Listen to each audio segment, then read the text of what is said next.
We are looking at how to pronounce this irregular verb. Stay tuned if you want to learn how to say all the irregular verbs and practice and improve your English.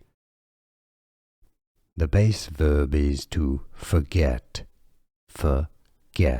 or in American English, forget. The past tense or past simple is pronounced as forgot, so you have a got rather than get. Got, forgot. As in, I forgot I had an appointment today.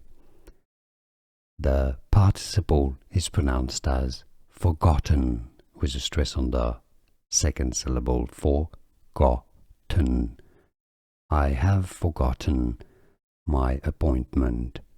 Forgotten. Overall, forget, forget, forgot, forgotten, forget, forgot, forgotten.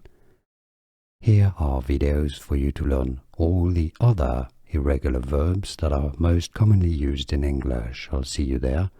Thanks for watching.